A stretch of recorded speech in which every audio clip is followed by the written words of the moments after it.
In a significant blow, Wall Street Journal reporter Evan Gershkovich will stand trial on espionage charges in Russia.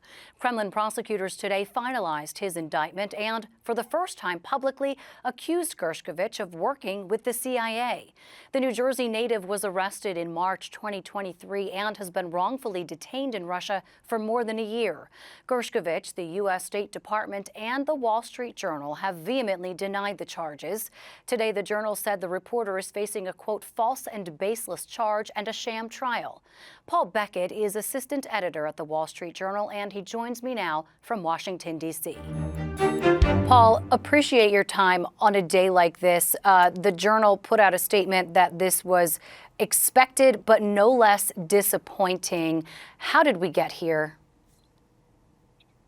Evan has been in a pretrial detention prison in Moscow for 14 months. This is the first movement that we have seen in all that time. And unfortunately, the movement is not that he's coming home, it's that he is proceeding to trial on this baseless charge. What's the reaction been like from you, his colleagues, friends, and family?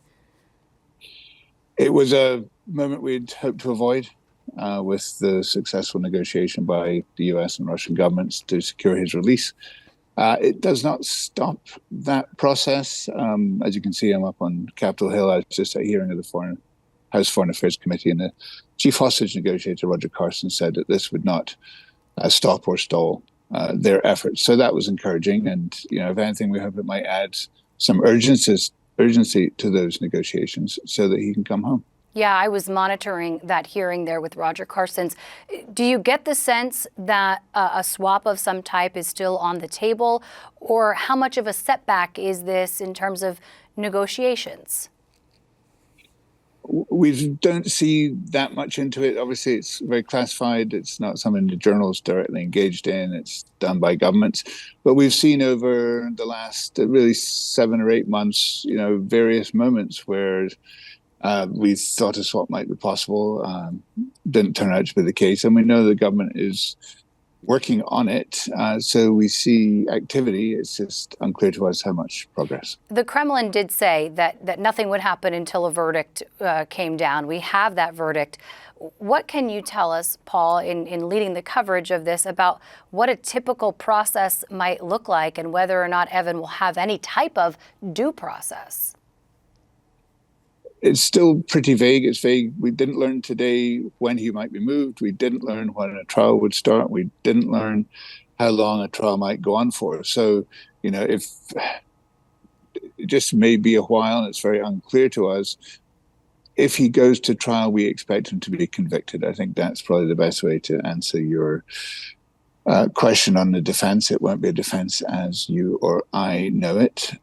Really, in these cases in Russia, the conviction rate is unanimous. So that's what we expect as to come out of this process. But once again, and very vehemently, it's absolutely baseless. He is not a spy, and he works for the Wall Street Journal.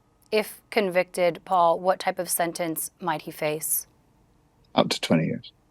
It's significant then that the Kremlin, for the first time, accused him of working for the CIA. What does that say to you about where this trial is headed? It tells us how extraordinarily manipulated this has been to serve the Kremlin's ends of stifling freedom of the press in Russia and trying to gain leverage over the United States. When you look at the details today, it just becomes even more crystal clear that this is not about anything that Evan did. It's about the Kremlin's calculations vis-a-vis the United States. Paul Beckett is the assistant editor of the Wall Street Journal and joins us from D.C. Paul, thank you so much. Thank you, and thanks for all the support. We really appreciate it.